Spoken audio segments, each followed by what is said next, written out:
is 1,000 points of light. Now you know what George Bush and some of these others are referring to cryptically when they say 1,000 points of light. And down in the secret basement of this castle, hidden down there on a daily basis, they take a pregnant woman and they sacrifice her, and they take the baby and they sacrifice it and drain the innocent blood from the baby and use that as ink to write in this great white book the deeds that were accomplished that day and bringing in Satan's reign of the Antichrist. Now you'll notice perhaps that right here, the Abbey du Orval, that is a very significant abbey for the Merovingian dynasty, and it's only about 4 or 5 miles from the castle. And it was in this area that King Dagobert of the Merovingians was assassinated. We'll see a skull later. The Illuminati adepts they do pathworking of the Kabbalah. They also go through different occult sciences. Last one being vampirism, which is called the Holy Grail, and this is why you will see these top Illuminati men addicted to blood. When someone is being sacrificed, ladies and gentlemen, which is a very horrible thing, the person is terrified and adrenaline is pumped into their body. When you drink that blood, you get the high, the adrenaline high that person was in. And you, after a while, become addicted to that adrenaline high. There's also a very top secret, this substance, it's called adrenochrome, and just the very existence of it's been kept very secret by these people. If you time things just perfectly right, as the person is being sacrificed, you can stick a needle here at the base of the skull, and if you know what you're doing and the timing is correct, you can extract adrenochrome, which is a very valuable drug, natural drug, on the Illuminati's black market. This is why you will see that, well, backtracking just a little bit, the establishment news media said that the reason why Al Gore carried blood in a suitcase was that he was a hemophiliac.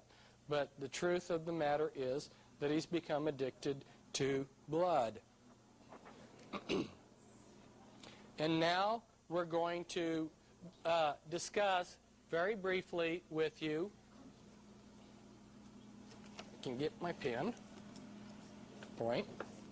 We're going to discuss very briefly with you the basic policy process within the United States. Of course, as you can see, it's not what the people think it is. We're going to go through this very quickly. This is worthy of maybe a few books. Here at the top, on the international level, on the top satanic levels, decisions are being made. Those decisions are being passed down to the national level. If you go back in the occult world, you'll read a man named Plato, and he talks about the wise men ruling. That occult concept was passed on down, and you'll read in Francis Bacon's book, The New Atlantis, which originally had a title with the word of Rosicrucian, that they wanted to create a group of wise men to rule in the New World, and that concept has indeed been implemented. That study group or wise men group is called Majesty 12, and it's been given a lot of code names. They just sometimes just seem to happen to meet each other. And originally it was set up 6 men from the executive committee of the Jason Society, 6 men of the executive committee of the Jason group, and 6 men of other key positions along with a chairman. And I believe in Reagan's administration they upped the number to 40. And this group, on their classified papers, has the word magic, M-A-J-I-C, stamped on it. but they can't make all the decisions. So they pass some of the decisions on to the policy planning groups, which I've listed over here: the Council of Foreign Relations, the Trilateral Commission, the Brookings Institute, the Business Roundtable, the American Enterprise Institute, the Population Council, Resources for the Future, and the Urban Institute. But those people can't make all the decisions, so they pass them on down the line, some of them on down the line, to the research policy planning groups, such as the RAND Corporation, the Stanford Research Institute, and the Hudson Institute. Now, how does this work in actuality? Let's say the Illuminati have made a decision as to something they want to implement. They'll get somebody, say the president, announce, we have a problem. Then the president will say, we have a problem. We need to initiate a government study of this problem. And then they will pour millions of dollars into a government study, and maybe after 10 years come up with a large number of findings that are printed in these thick books that even researchers like myself don't wade through. And the bottom line is the decision that they had decided upon long ago. And then they get their opinion makers, government councils, national news medias, and intelligence agencies to help them out to make it appear like there's grassroots support at different levels. And so the legislators say, we had this problem, we did this study, this is the best advice, and they pass a law. Now, if they have any problems along the way, they have their covert enforcers like the Mafia and the IRS and FBI and ADL to smooth out the opposition. Hidden behind the scenes, the Illuminati have created occult area boards in all the areas. Of course, you got your 4 regions with 13 states each, and then within each of those, you've got a small section that's given an occult area board. All your different groups working within a given area, if they're working, collaborating with the Illuminati, will send participants or representatives. So, as an example of how this works, your own cult in Japan, the Illuminati area board over there decided, let's build up the own cult. They pull people from other cults into the own cult to build it up. Then, when they wanted to make regional government for the United States, what pattern did they follow? Their area boards. Is a twilight world of the interconnections between organized crime and the Illuminati. As you'll notice, some of the Mishpucha and the Triad and the Mafia and the P2 Freemason families are tied in blood-wise, family-wise with the Illuminati. But the whole thing is one slimy mess that interconnects.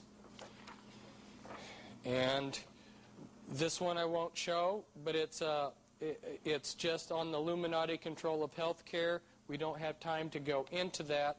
I'll let you glance at this next one here for a minute.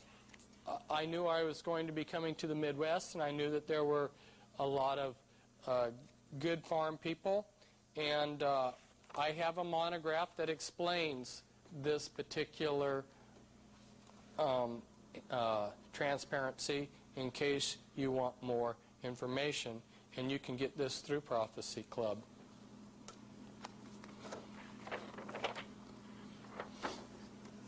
This is Illuminati and mob control of Hollywood. And of course, you'll notice that very important part of that was Music Corporation of America, who got sweetheart deals from these groups here. Go through and look at who's in charge of things. You'll find lots of Illuminati names. And this is Federal Reserve, and you'll notice very nice, and nice, that's not a nice word to use here, but at any rate you'll notice Illuminati names: Rockefeller, Russell, Peabody, Reynolds, Warburg, Pine, Morgan as original stockholders of the Federal Reserve. This was in my book, Be Wise as Serpents, and I went into detail about how these different components control Christianity. For instance, I went denomination by denomination and gave high-ranking Freemasons who were important clergymen in these denominations. For instance, for the Episcopal Church, this was the list of Freemasons within the Episcopal Church. And here is an example of how Christians are using a Masonic lodge as a church. Joseph Smith Jr. created Mormonism. Here are some of his magic amulets that he used. Here's his serpent staff that he used. Here's his ritual anathema that he used. Joseph Smith Jr. came from an important occult bloodline. All of the leaders of the RLDS Church and the LDS Church have been members of the same bloodline. They go back to the tribe of Dan and the Merovingians, and I believe that Gordon B. Hinckley, who's now leader of the LDS Church, goes back to the Merovingians via Nathaniel Hinckley, who's tied back into the Plantagenet family. And here's some more. This is a green seer stone of Joseph Smith Jr. and some of his magic parchment.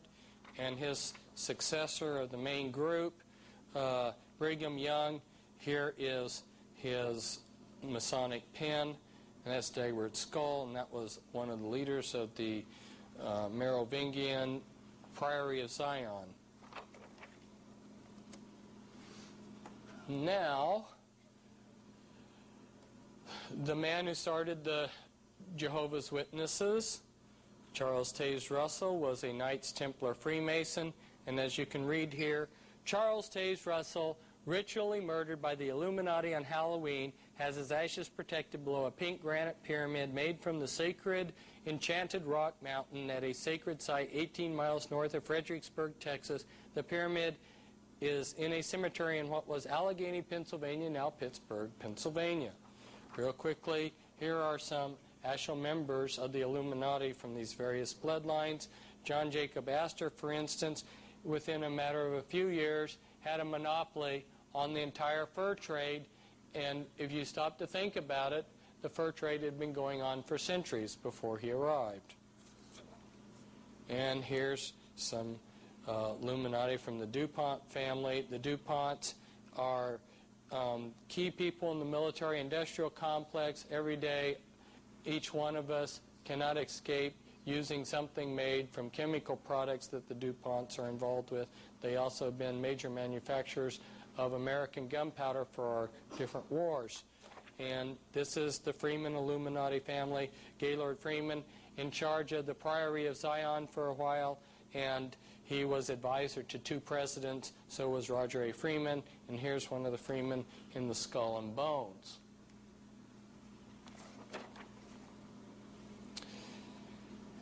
And this is the Kennedys. JFK's sister married into British royalty. Joseph Kennedy once remarked on one of the marriages that didn't go through, if my daughter had married, my son-in-law would have been the head of all Freemasons.